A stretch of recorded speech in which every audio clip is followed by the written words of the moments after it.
Hashtag optimized typesetting version, 2 sentences per paragraph, original English retained, chapter segmentation clear, paragraph breaks strictly follow 2-sentence rule. I am the real young master who was mistakenly switched at birth. At the moment I learned I was actually the rich second-generation heir of a powerful family, I almost wanted to kneel on the spot and kowtow to the fake young master Makoto. After all, it was Makoto who went through tremendous effort to find me and bring me back. However, the reason he was being so kind was simply because he had his eyes on Willow, the top star of the nightclub scene.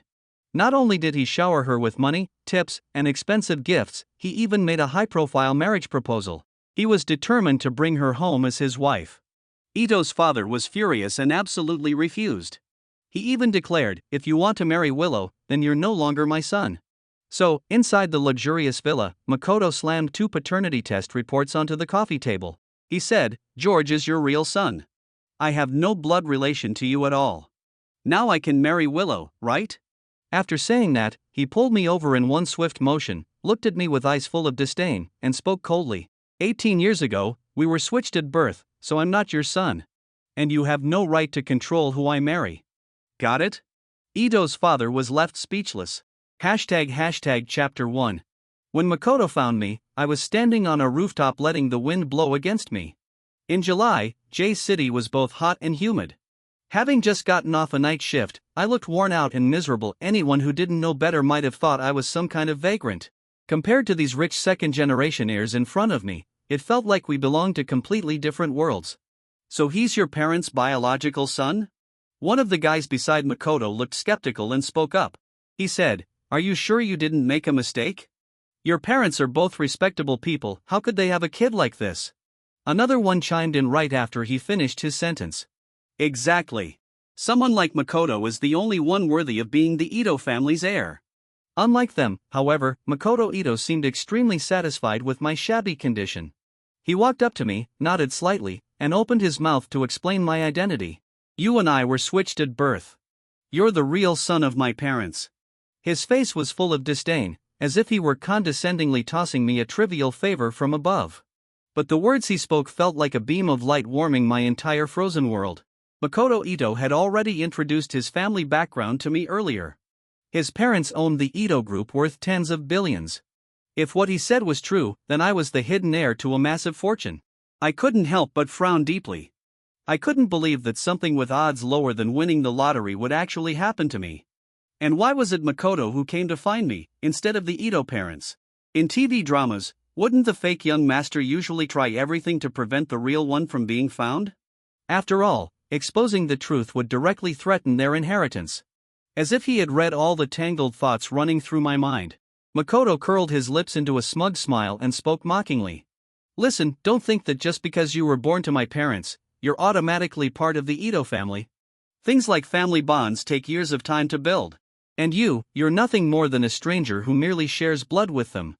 He continued his taunting without pause. "If you can actually take even a fraction of their attention away from me, I'd have to sincerely thank you." Halfway through his words, he gave me a disdainful once-over from head to toe. "But you." The guys surrounding him couldn't hold back their loud, mocking laughter. Hearing their signature arrogant rich kid snickers, I lowered my head to hide my expression. Where they couldn't see my face, I couldn't help but curl my lips into a secret grin as well. On the way to the Ito residence, Makoto and his friends chatted non-stop the entire time in the car. They went from talking about luxury yachts to top-tier supercars, then shifted from supercars to limited edition luxury watches. I listened carefully and memorized every single detail they mentioned. After all, this wealthy circle would all be closely tied to my life from now on. Later on, they started gossiping about various women they had dated. That topic didn't spark any interest inside me at all, so I slowly fell asleep against the car window. When I opened my eyes again, they were chatting about their scandalous adventurous skiing trips in Switzerland last year. From their casual conversation, I finally pieced together the whole truth behind Makoto's sudden search for me. Hashtag chapter 2. The Ito family had 2 children in total. Aside from Makoto, there was also an elder sister in the family. Makoto could be described as the textbook perfect example of a wealthy heir. From what his friends rambled about, whether it was luxury cars, grand mansions, private yachts, or even exclusive private jets, anything Makoto wanted, his parents would give him without hesitation. But when it came to romantic relationships with women, Ito's father was extremely strict. After all, the biggest unspoken taboo in top wealthy families was having illegitimate children that would mess up inheritance. So, having little real experience with romance or chaotic nightlife, Makoto fell in love at first sight with Willow. She was a younger foster sister that one of his friends brought along during a skiing trip last winter. Even after finding out she worked in the nightclub entertainment scene, he didn't care in the slightest bit. Not only did he spend lavishly on her, showering her with endless cash tips and high-value gifts, he even made a public high-profile proposal. He was dead set on marrying her and bringing her back home as his official wife. Of course, this reckless decision was immediately met with fierce opposition from both Ito's father and mother. Ito's father flew into a towering rage and firmly refused the marriage. He declared harshly, "If you want to marry Willow, then you're not my son anymore." It was originally just something said in a fit of angry impulse, but Makoto took those words completely to heart. He secretly went to get a paternity test done, originally intending to fake the results to deceive Ito's father into agreeing to the wedding. But when he received the official test report, he discovered something utterly shocking: he truly wasn't Ito's biological son. In complete disbelief, he immediately did a second test overnight, this time using Ito's mother's DNA sample. The second result was even more absurd and unbelievable. He wasn't her biological son either. So, that was the reason he rushed out to track me down without delay. After I woke up fully from my nap, one of Makoto's friends nudged my arm roughly with his elbow and sneered a question. "Hey, you beggar-looking guy, ever been skiing before?" I shook my head and let out a sheepish, awkward grin. "Forget skiing, I've never even seen real snow in my life." Hearing my honest response, they burst into loud mocking laughter all over again. One of them said, "Well, figures. Someone at your lowly level would never have access to a high-end luxury sport like skiing." The guy who nudged me shrugged his shoulders toward Makoto and spoke with undisguised contempt. "Makoto, if your family ends up with a fool like this as your blood heir, I honestly feel embarrassed for you and your parents." Makoto frowned deeply and shot a disgusted glance at me, as if my very existence brought him shame. This time, I didn't force a smile to go along with their ridicule. I simply turned my head and stared blankly out the car window.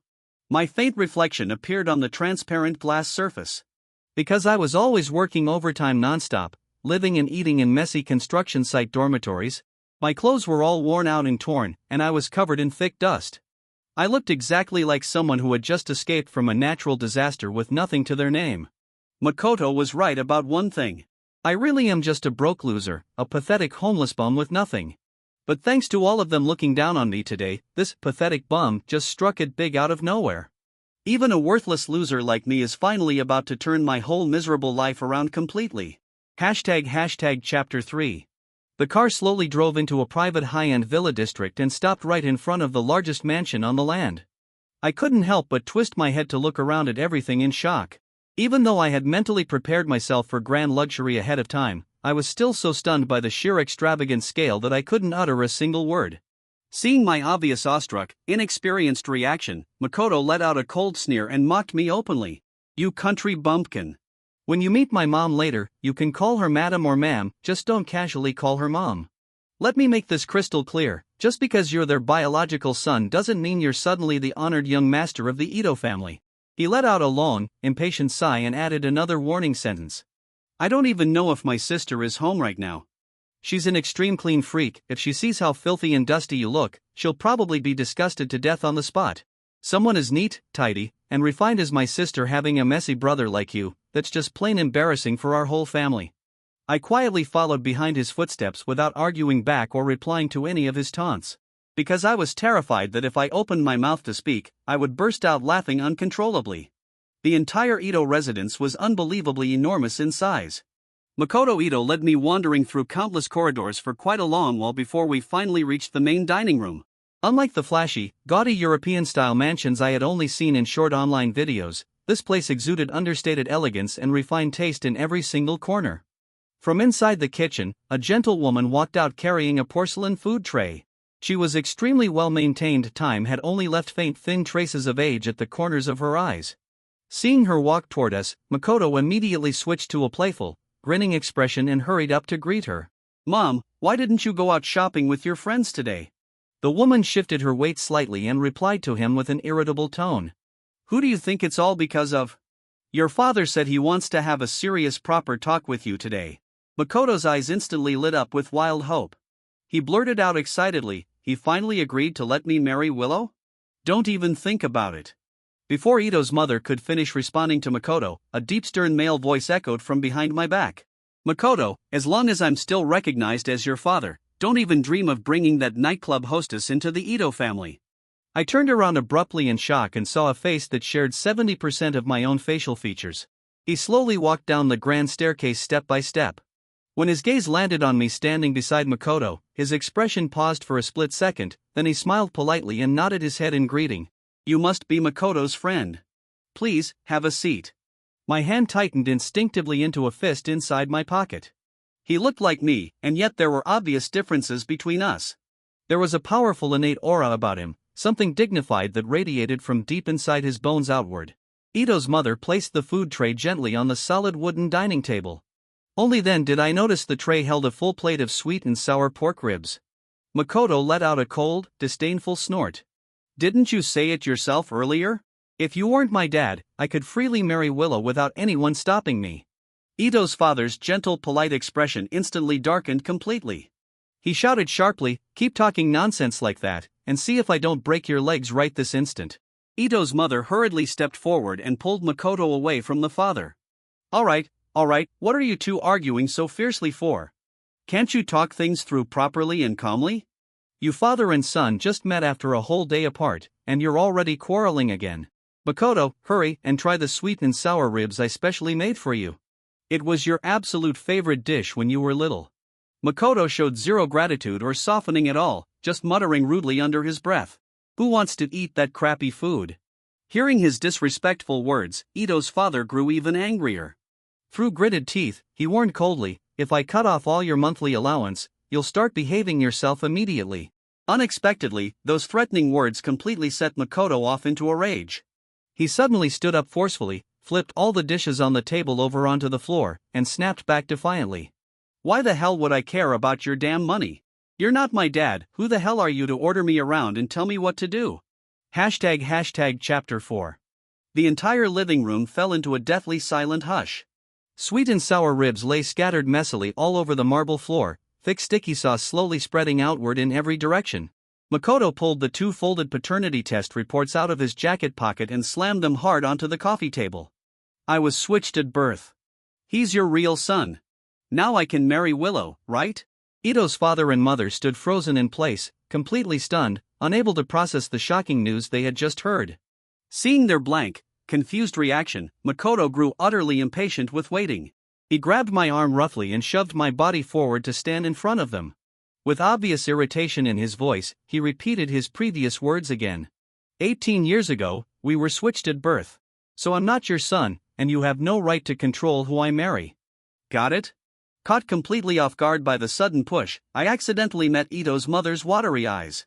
She stared at my face for a long quiet moment, then stretched her trembling hand toward the test report laid out on the table. The paper looked light and thin, yet she tried twice and still couldn't manage to pick it up steadily. In the end, Ito's father reached out to steady her shaking body, then picked up the 2 reports himself. The living room sank back into heavy silence once more. The only sound breaking the quiet was the repeated soft flipping of paper pages. Makoto, are you lying to us? Makoto cut her worried question off impatiently before she could finish speaking. Where would I even find a stranger who looks this much like your own blood? Don't tell me you can't even recognize your own biological son standing right in front of you. Whatever. Take your time with your long overdue family reunion. I've still got to rush to the airport to fly to Switzerland with Willow. If I keep wasting precious time here chatting, I'll definitely miss my scheduled flight. As he spun around and ran quickly toward the villa front door, he didn't forget to shout a reminder back over his shoulder. Oh, and Mom, don't let Dad cut off my bank card while I'm gone. Makoto left the luxurious villa without anyone stopping or blocking his path. Ito's father took a step forward, ready to chase after him and drag him back. But Ito's mother tightly grabbed a hold of his arm to hold him in place. From the moment she finished reading every line of the paternity reports, her gaze had never once left my face. She took a deep shaky breath and spoke firmly to her husband.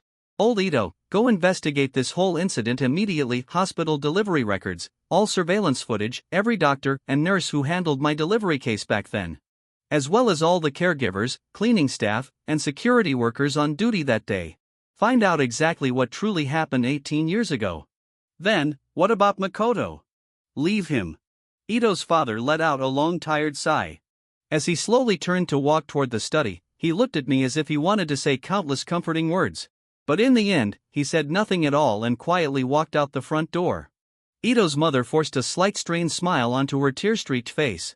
She asked me gently, "What's your name?" Beneath her soft, sorrowful gaze, I spoke my first formal words directly to her. George Wang. Ito's father, who had just been about to step out the door, suddenly twisted around and came back inside again. Even Ito's mother's legs went weak, and she sank heavily down onto the soft leather sofa. She swallowed hard with visible difficulty, her voice thick with total disbelief. "You're George Wang?" They already knew my full name. That fact didn't surprise me in the slightest. The surname Wang was not a common family name within J-City. And there was only one family with that surname that had once stood out prominently in the city's business circle. Besides, back in those days, everything that had happened to the Wang family had been front-page major local news. The Wang family went completely bankrupt overnight, drowning under an insurmountable mountain of massive debt. The family patriarch in power, Orson Wang, jumped off a tall building to his death out of despair. Mrs. Wang fled overseas to escape the creditors together with her eldest son Bradley Wang. She left behind a helpless 5-year-old youngest son, me, to face endless threatening creditors all alone. When Ito's mother first laid eyes on me earlier, she still held lingering doubts in her heart. After all, any family giving birth in the same high-end private hospital as her would have to be either extremely wealthy or hold powerful social influence. But judging only from my worn, dusty appearance, I didn't look like someone born into a rich privileged family at all. However, if it was the ruined Wang family, then every single confusing detail suddenly made perfect sense. Chapter 5. Ito's mother didn't say anything more to me for the time being. She called one of the household maids over and instructed her to take me to rest inside the spare guest room first. The moment the guest room door closed shut behind me, I heard her muffled suppressed sobs drifting in from outside the hallway. Old Ito. I don't dare to think about it.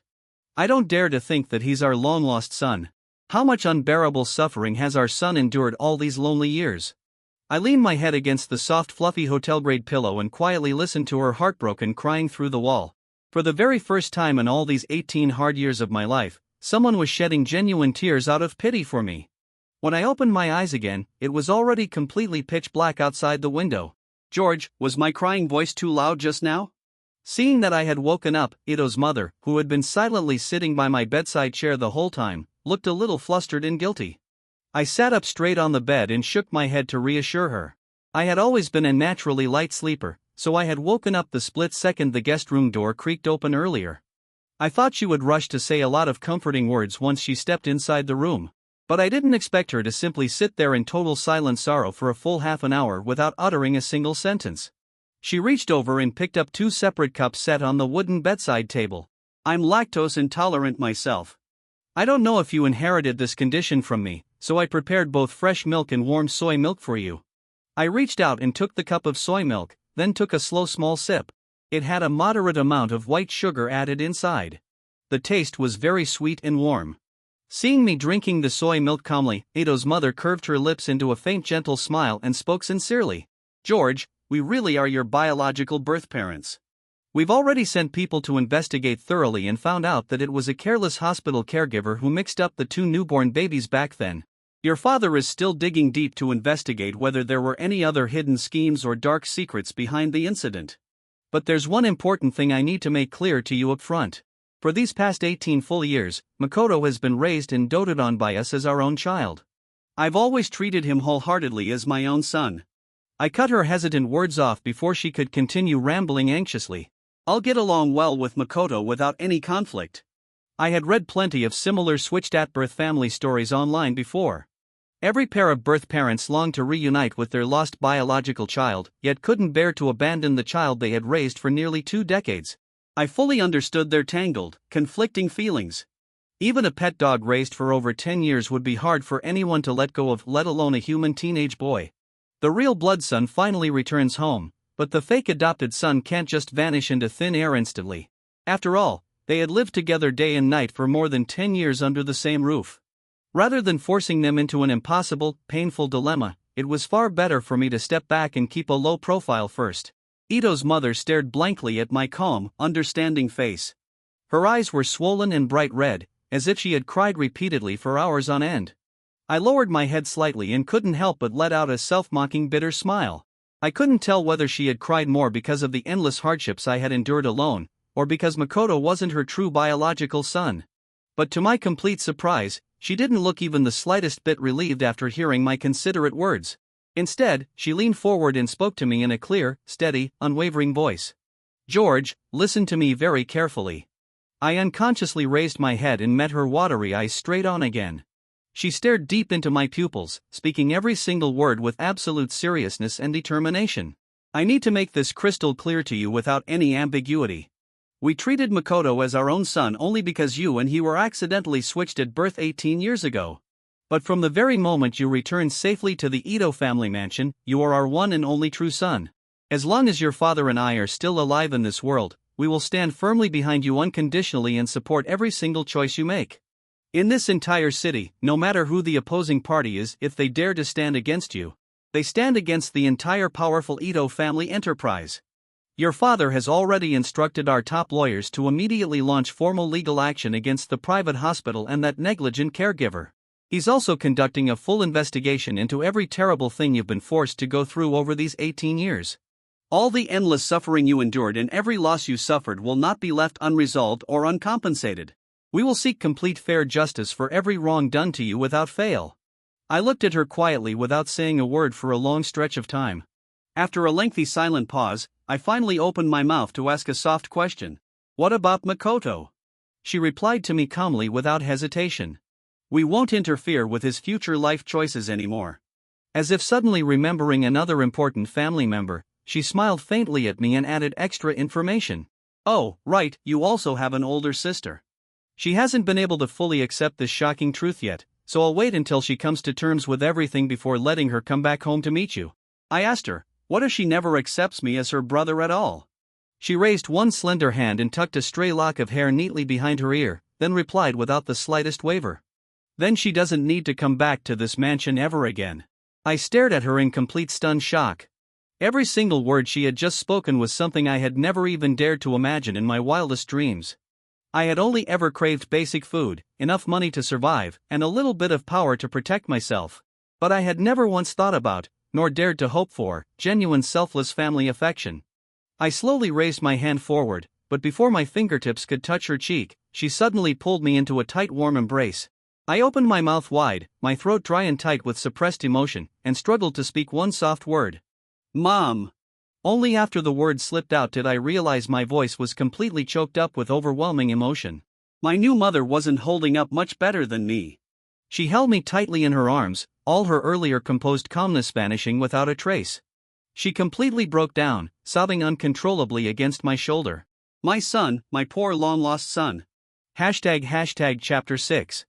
It felt like I no longer had to lie awake worrying about where my next meal would come from every single night. No longer needed to climb onto tall rooftops just to feel a gentle wind brush over my lonely body. No longer had to live my life like a frightened rat hiding constantly in dark shadowed corners to avoid trouble. My newly reunited parents moved with astonishing speed to fix every single hardship I had endured. That very same night after the truth came out, they completely cleared out Makoto's original spacious master bedroom. But they didn't simply let me move into that room directly afterward. Instead, they hired a world-class interior designer to renovate the whole space into a massive walk-in luxury closet for my clothes and accessories. They even combined 3 adjacent empty guest rooms into one extra-large brand-new bedroom solely reserved just for me. Early the next morning at dawn, I was taken to the local civil affairs bureau to transfer my household registration information officially. Right after that came a full legal name change procedure, a comprehensive full-body medical checkup, and school transfer paperwork arrangements. They also hired multiple private tutors to fill all my knowledge gaps and immediately signed me up for formal driver's license training courses. I was so swamped with endless new arrangements that I barely had any spare time to catch my breath each day. In just over one short month of summer vacation, both my entire life and the internal atmosphere of the Ito family had undergone earth-shaking, irreversible changes. 3 full days before the new semester at International High School started, Makoto suddenly came back to the mansion unannounced. When he arrived at the door, my elder sister Hannah Ito was sitting beside me practicing spoken English together. Because I had dropped out of school at an early age to work nonstop for survival, my overall academic foundation was extremely weak and incomplete. For my sake, my parents made a firm decision that I wouldn't need to take the brutal national college entrance exam. Instead, they planned for me to attend a top-tier international high school locally and then go straight overseas to study university afterward. But that study plan meant we would only be able to stay together as a whole family for one single year before separating again. In the end, my parents made up their minds to move abroad alongside me as well. They planned to reorganize the entire Ito Group's 5-year business strategy in advance and gradually shift the enterprise's core focus overseas. So while I was busy filling knowledge gaps and learning new life skills every single day, my parents were buried under even heavier piles of work. Hannah couldn't offer much practical help with the complicated corporate reorganization work. So she voluntarily stayed home every day to practice spoken English with me patiently. Her voice was soft and pleasant to listen to, and her English pronunciation was absolutely perfect and flawless. But for some strange reason, every single word sounded completely distorted and wrong the moment it came out of my own mouth. She said slowly and clearly, "Prepare." I stumbled over my tongue and repeated awkwardly, "Pepwe." "Prepare." "Pepwe." Hannah closed her eyes tightly in visible despair. We had been stuck inside that quiet study room together since 8 o'clock in the morning, for full straight hours without break. For whole hours of practice, and we were still stuck endlessly repeating the mispronounced word Pepwe. The girl who was said to be an extreme clean freak now looked utterly exhausted and drained of all energy. Her worn-out appearance was even worse than how I had looked the day I first arrived at the Ito villa covered in construction dust. Seeing her tired, defeated expression, I actually felt a rare trace of guilty conscience well up inside me. I asked her in a low voice, "Sis, am I just too stupid to learn English properly? When I go abroad to study, will foreign classmates not be able to understand a single word I say?" Hannah held her aching head in both hands, then forced a weak comforting smile and reassured me gently. "It's okay, little brother. If they don't understand your pronunciation, that's entirely their own problem." Just as her reassuring words finished echoing in the room, a loud mocking laugh suddenly drifted in from the doorway outside. "You beggar, what the hell are you even trying to mumble out?" I twisted my head around to look and saw Makoto and one of his friends standing there in the doorway. They had been listening for quite some time without us noticing. The rude insulting words had come straight from Makoto's arrogant friend. He laughed loudly and mimicked my terrible pronunciation. "Pepwe. Ha ha ha. You can mess up a simple single word that easy. Why even bother wasting time learning English at all? You might as well go learn bird chirping language instead of human speech." The two of them burst into loud unrestrained laughter together, throwing out all kinds of sarcastic mocking remarks non-stop. But I simply stared back at them with a calm, blank expression without reacting in anger. Their childish ridicule didn't spark the slightest flicker of rage inside my heart at all. Ever since the Wang family fell into ruin when I was little, I had experienced this exact kind of humiliating taunting countless times before. They were deliberately trying to humiliate me publicly, purely to watch me lose my composure and fly into an angry rage. But their weak petty attack was far too shallow and meaningless. It didn't even stir up the slightest urge inside me to fight back or argue with them. ## Chapter 7. But in the very next second after their laughter died down, a sharp cold voice cut through the room loudly. "Shut up." Makoto looked utterly confused and turned to stare at Hannah. "Sis, what's wrong with you all of a sudden? Martin just said a few harmless truths, why are you getting so worked up and angry?" Hannah Ito frowned deeply and immediately stepped over to stand firmly at my side to shield me. She spoke coldly to Makoto without a hint of softness. "If you hadn't received all the top-tier education and endless valuable resources the Ito family gave you over 18 years, you wouldn't even be half as capable or competent as George." As if he had never expected his elder sister to take my side and say something harsh like that, Makoto froze in place for a moment. Then he forced a fake awkward smile and tried to smooth over the tense atmosphere. "Come on, sis, I was only joking around casually. Isn't your overreaction a bit much? Getting mad over a random outsider." Hannah's brows knitted tightly together into a sharp cold frown. Whenever she was truly angry, she carried the same powerful cold dignified aura as our birth mother. Makoto kept trying to justify his friend's rude words without backing down. "No way, you don't actually think he's your real brother just because of a blood test report, do you? We've been living together day and night for 18 whole years. He's nothing more than an outsider who just happens to share a little blood relation with you." Hannah immediately cut his rambling defense off without hesitation. He's not an outsider at all. He's my younger brother and our parents' only legitimate son. Hearing that firm statement, Makoto stared at her in total stunned disbelief. Sis, what exactly are you talking about? Are you mad at me too now? Fine, okay, it's all my fault, alright? I was immature and reckless before, stubbornly insisting on marrying Willow. But I finally understand everything now. Dad was completely right about her. I got foolishly played by that woman from the nightclub. She was only ever after my family's endless money and luxury gifts the entire time. You don't know this, sis. Once my monthly bank card got temporarily cut off by Dad, she immediately hooked up with several other wealthy young guys right away. When I confronted her about her cheating, she even twisted the whole story around and falsely accused me of trying to freeload off her income. I spent countless millions lavishly on her, and just because I didn't have spare cash for a few short days, she dared to call me a penniless freeloader to my face. Fine, she'd better not come crawling back to regret it. I don't want anything to do with her anymore. Hannah glanced at him indifferently and interrupted his long complaint coldly. That's entirely your own personal problem, nothing to do with any of us. Makoto couldn't believe how completely indifferent and unsympathetic she was toward his heartbreak. He clenched his jaw tight and nodded angrily in frustration. Fine. You'd better not end up regretting taking his side either. After shouting that angry line, he spun on his heel and turned to storm out of the study room. But Hannah suddenly called out sharply to stop him before he could reach the doorway. Wait. I lifted my head and looked up at her quietly. If she decided to acknowledge Makoto as her brother again at this critical moment, I would simply accept whatever decision she made without complaint. A tiny flicker of desperate hope instantly reignited inside Makoto's eyes once more. But Hannah completely ignored his expectant gaze and instead turned to face Makoto's rude friend Martin directly. Apologize to George right now. Huh? Apologize to him? What on earth for? Makoto stood there fully stunned by his sister's unexpected demand. Apologize to this beggar-looking kid? Are you joking with me? Hannah acted as if she hadn't heard Makoto's noisy protest at all. She fixed her cold gaze firmly on Martin and delivered a clear, unignorable warning. If you refuse to apologize sincerely to George, I'll immediately go tell our parents that you openly insulted their biological son under this roof. They might not personally seek revenge against you directly, but they will target your parents' entire family business partnership with the Ito Group. In the end, not only will you be forced to come here and beg for forgiveness, your whole family will pay a steep, irreversible price for your reckless, rude words. Martin only needed 2 quick seconds to weigh the terrible consequences Hannah had laid out clearly for him.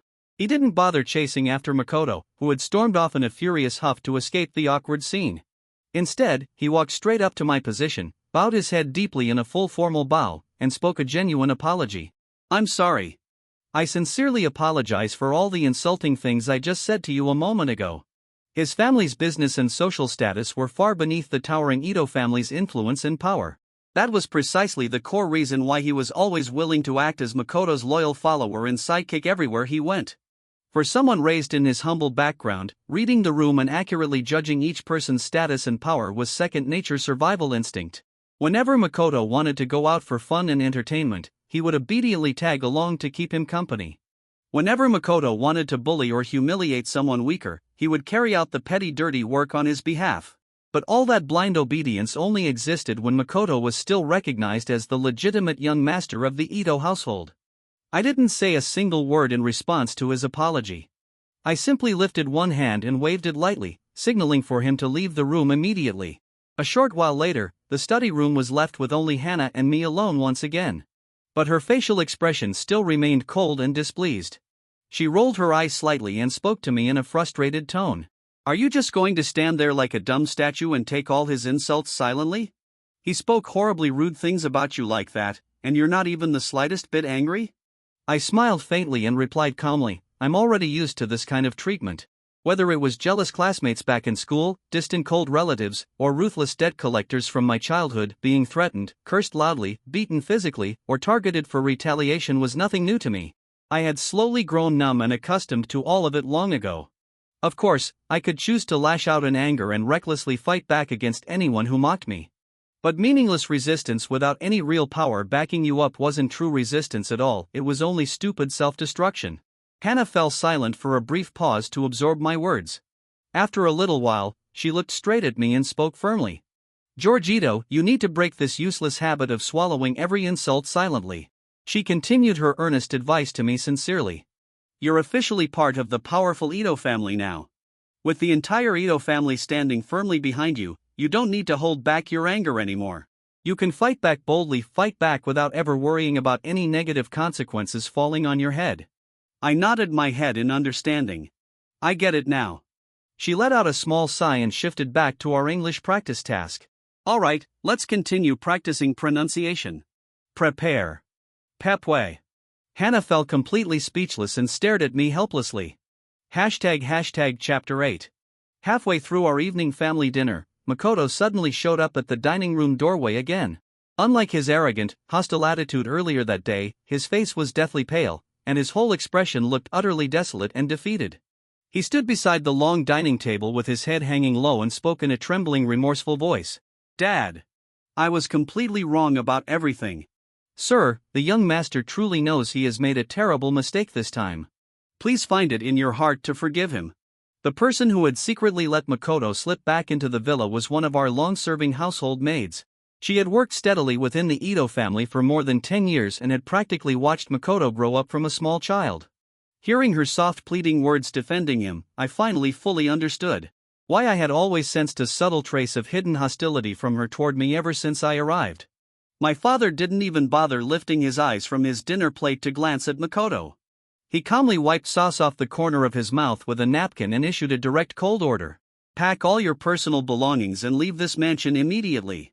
The finance department will transfer your final severance compensation to your bank account tomorrow morning. The maid froze rigidly in place, completely shocked by his unyielding decision. Sir, I only did this thinking it would be for your own good and the whole family's peace. My father remained utterly unmoved by her tearful begging. The maid quickly twisted around to face Makoto and begged him desperately. Young Master Ito, please hurry and say something to defend me to your father. Makoto forced himself to open his mouth and speak up weakly. Dad, Aunt Wu has worked faithfully in our family for over 10 years, can't you spare her just this once? My father simply raised one hand to cut his pleading sentence off midway without mercy. You leave this villa too. Makoto's pale face turned even more ashen and colorless in an instant. He knew perfectly well exactly how ruthlessly decisive and uncompromising my father could be when making up his mind. This man who struck fear into countless competitors across the entire business world never joked about serious disciplinary matters like this. Makoto completely panicked the second he realized there was no room for negotiation. Heavy waves of regret and desperate desperation filled his shaking voice as he begged repeatedly. Dad, I truly know I was wrong from the bottom of my heart. I promise I will never cause any more trouble or chaos for you again. I swear, whatever task or requirement you ask me to complete, I will obediently do it without complaint. I will never act recklessly or make impulsive foolish decisions ever again in my life. His voice trembled visibly with the thin edge of suppressed tears, as if he had genuinely repented and intended to turn over a brand new leaf for good. But my father's stern facial expression remained completely blank and emotionless, showing zero softening toward his pleas. Ever since Makoto stepped foot into the dining room, my father had already politely sent Hannah and my mother back to their private rooms upstairs. I knew he was afraid their soft maternal and sisterly hearts would weaken and beg mercy for Makoto. He was also worried that watching them soften up toward the fake son would make me feel uncomfortable and unwelcome in my own new home. The very next second, my father's broad heavy hand gently rested firmly on my shoulder. As if he could clearly see all the hidden tangled worries lingering deep inside my mind, he gave my shoulder a slow reassuring gentle pat. Even though my parents had repeatedly reassured me over and over again this entire past month, I still secretly feared that Makoto might somehow find a way to come back and take his old place back. The kinder and warmer they treated me each day, the more I worried that all this perfect happiness was nothing more than a beautiful fleeting dream that would shatter at any moment.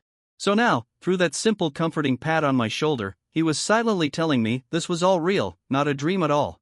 He spoke slowly, clearly, pronouncing every single word steadily and powerfully. Makoto, I am not your biological father. Makoto stared at him in total uncomprehending disbelief. Dad, I really know I was wrong. You can't just abandon me completely like this. As if recalling countless precious warm childhood memories together. His voice choked up with thick emotion as he rambled on. Don't you remember? When I was 5 years old, I caught severe pneumonia and spiked an uncontrollable high fever. I fell fully unconscious, and no medicine in the hospital gave me work to bring the fever down. Mom never believed in gods or spiritual superstitions at all in her life, but just for my sake, she walked all the way to the mountain temple on her knees step by step. She knelt and prayed endlessly, promising that if I could fully recover safely, she would be willing to stay strictly vegetarian for the rest of her entire life as an offering. And when I was 7 years old, I was brutally bullied by several older students at school.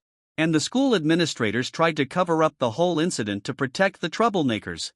You were the one who personally rushed over to the school to stand up firmly for me without hesitation. You fired all the teachers and staff who had protected those bullying students to shield me from further harm. Mom said she had never once seen you lose your usual calm, composed demeanor like that before. We may not share the same blood type or biological DNA, but we have lived together as father and son for 18 whole years. I have always sincerely treated you as my real birth father with all my heart. I turned my head sideways to glance at my father's solemn face. Makoto wasn't entirely lying about the warm memories they shared. 18 years was not merely 18 meaningless days, it was an entire formative childhood and adolescence spent side by side. This deep bond couldn't be simply erased and discarded overnight just because of a paternity test report. Of course, I haven't forgotten any of those years we spent together. My father's hand tightened slightly on my shoulder to pull me closer beside him. He continued speaking in a low, heavy tone filled with hidden grief. When you were 5 years old, the Wang family's business completely collapsed overnight. Orson Wang jumped to his death out of unbearable debt despair, and Sandra took Bradley Wang to flee overseas to escape all the threatening creditors. They left George all alone in this country to face countless ruthless debt collectors by himself with no guardian to protect him. On the exact same day, your mother knelt on temple steps praying for your recovery. Those vicious debt collectors hung 5-year-old George from a tall building rooftop for an entire endless day, and he was only a tiny helpless child. While you lived in complete comfort, always well-fed, warmly cared for, and showered with endless love and luxury gifts every single day, George was passed around from one distant cold relative to another. He never got enough food to fill his stomach, never slept in a safe warm bed, and constantly lived in terror of being thrown out onto the streets at any moment. He couldn't afford to attend school to learn basic knowledge, and there was never a single adult willing to step forward and stand up to protect him from harm. I don't even dare to think too deeply about all the terrible, cruel hardships he endured just to barely survive until the day Makoto found him on that rooftop. Makoto, we will never erase or forget all the warm, happy years we raised you through. But I will never, ever forget every endless suffering my own blood son George endured alone in your comfortable place all these years. He paused for a short somber second, then added one final calm sentence. But I should honestly thank you for one thing. You were the one who found George standing alone on that desolate rooftop. If it weren't for you tracking him down and bringing him back to us, he might not even still be alive breathing in this world anymore today. So I will not demand to take back all the money and luxury gifts we gave you throughout those 18 years, but starting from this exact moment forward, you and the entire Ito family are completely finished with each other. Makoto stared blankly at my father without a single word to reply. Then a flash of vicious, bitter resentment suddenly crossed his eyes. He stood up abruptly from his chair and snapped back angrily. Fine. So you're officially disowning me and refusing to acknowledge me anymore, is that it? Fine. You're ruthless and heartless, I fully understand now. Whatever happens from here on out is none of my concern. I've already tracked down and contacted my real biological birth mother overseas anyway. If you refuse to accept me as family anymore, I will also cut all ties with this Ito household entirely.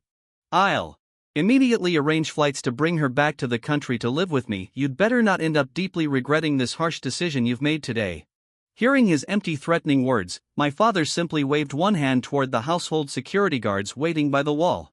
Escort him out of the villa premises right now. Chapter 9. Everything that unfolded at dinner that night felt like a brief chaotic interlude in my new peaceful life. After that confrontation, Makoto never dared to show his face near the Ito mansion ever again. The teaching style at my new international high school was quite fresh and innovative. The overall academic pressure wasn't overly heavy or overwhelming for me to handle. Aside from English pronunciation, which I still struggled to master fully no matter how hard I practiced, every single other subject was completely manageable and easy to keep up with. My father had personally spoken to the school principal and all my teachers ahead of my enrollment. My assigned class advisor took extra good care of me out of respect for the Ito family's status. Everything in my new school life was going smoothly and perfectly well. It would have been an entirely perfect new chapter in my life if not for Makoto's former group of loyal followers constantly looking for opportunities to stir up trouble against me. George, Makoto went through all that time and effort to track you down and bring you back to this wealthy family. And this is how you choose to repay his kindness? The teenage boy standing directly in front of me stepped one foot onto my classroom chair and lectured me with a self-righteous arrogant tone. Another one of Makoto's old sidekicks immediately chimed in to add his mocking criticism. You've got absolutely no shame at all. Makoto brought you back out of the goodness of his heart, yet you ended up kicking him out of his own childhood home instead. The two boys confronting me were the exact same pair who had accompanied Makoto to find me on that rooftop months ago. One of them was named Tim Unlucky, and the other went by Johnny Nobody. I pulled my wooden classroom chair away from his foot in one quick smooth motion and spoke to them in a calm steady voice. This is my legitimate family home. These are my biological birth parents. If you two can't stand to see me living a good life here, why don't you voluntarily hand your own parents over to Makoto to replace you instead? They choked on their words for a split second, caught completely off guard by my sharp counterargument. Then they quickly recovered and resumed their loud shouting insults at me. So what if they're your blood parents? You've only known them for a few short days total. Johnny Nobody added another mocking sneer right after his friend spoke. Yeah, you're nothing more than a stray dove that illegally occupied the magpie's warm nest. Logically speaking, Makoto was the one who had been occupying someone else's rightful place for 18 years. But clearly, these two teenagers had zero interest in rational logic or fair reasoning. The two of them leaned in close and whispered plotting plans right in front of my face without hiding their scheme. Let's beat him up severely and get proper revenge for Makoto's unfair treatment. Johnny Nobody nodded his head in full agreement with the violent plan. Yeah, beat him until he's too injured to take care of himself alone. Then he'll be forced to beg Makoto to come back and take his old place again. They had chosen the perfect secret spot to carry out their bullying plan, an abandoned and used equipment storage room hidden deep within the school building. There were no security surveillance cameras installed inside the small room. No passing students or staff would wander by this remote corner during break hours. Whatever violent conflict happened within these four walls, no outsider would ever find out about it. I quietly waited patiently for them to finish whispering all their violent plotting schemes. Tim Unlucky was much taller and physically stronger than my frame, and Johnny Nobody carried far more heavy body weight than I did. Under normal ordinary circumstances without backup, I should have been the one at a clear physical disadvantage today. But they had chosen to break all school rules and attack me first without hesitation. And I saw no reason to play by the usual peaceful rules either. Before Tim Unlucky's swinging fist could even make contact with my face, I shot forward and tightly grabbed his vulnerable throat first. I had never pretended to be a gentle, harmless good person my whole life. I had truly endured endless unbearable suffering alone for 18 years. I had truly been taken advantage of, bullied, and stepped on by countless cruel people without protection. And I had also done my share of ruthless, unforgiving things to survive all those lonely hard years. More than anyone else alive, I deeply understood exactly what it felt like to stand alone with absolutely no powerful family backing you up against harm.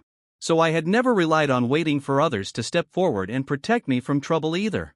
The only reason I managed to survive all 18 harsh years wasn't because of some unbreakable indomitable will to live alone. Tim Unlucky clawed desperately at my wrist with both hands, struggling violently to break free of my tight grip. But my hold on his throat didn't loosen or shift even a tiny bit. Lack of oxygen made his face grow paler and paler by the second. Johnny Nobody panicked instantly the moment he watched his friend's struggling movements weaken. Let go of Tim right now, man. The split second he lunged forward at my back to tackle me, I twisted my body and kicked him hard straight in the stomach. Ah! That powerful kick wasn't light by any means.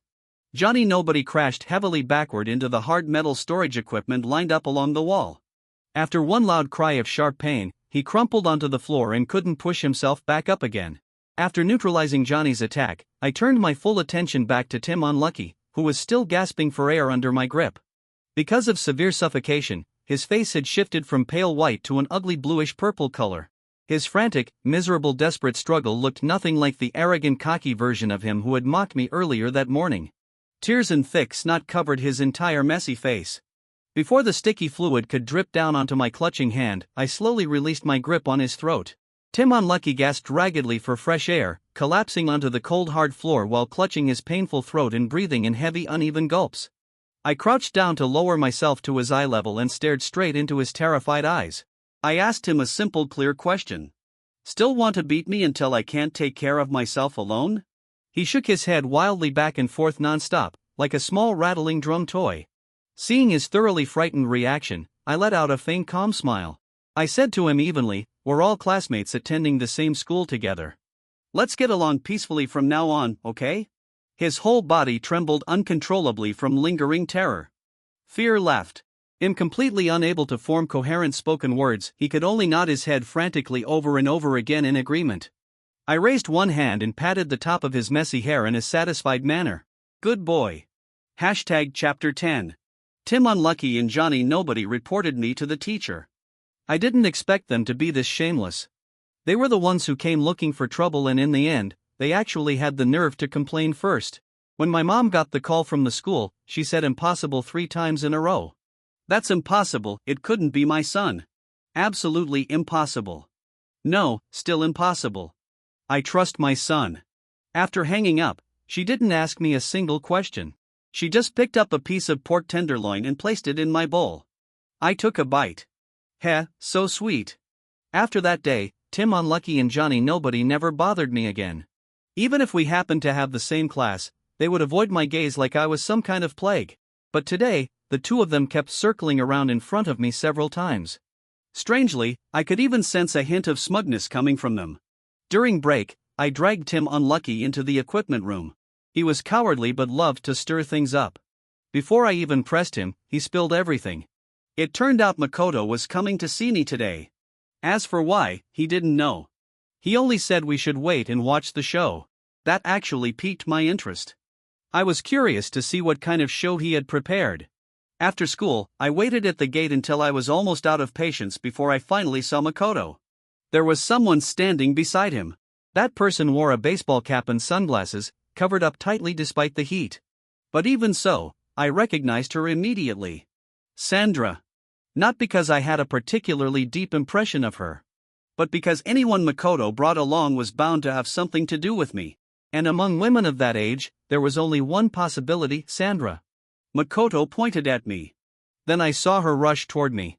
Sandra grabbed my hand excitedly and said, "George, my son, look how grown up you are now." I looked at her expressionlessly.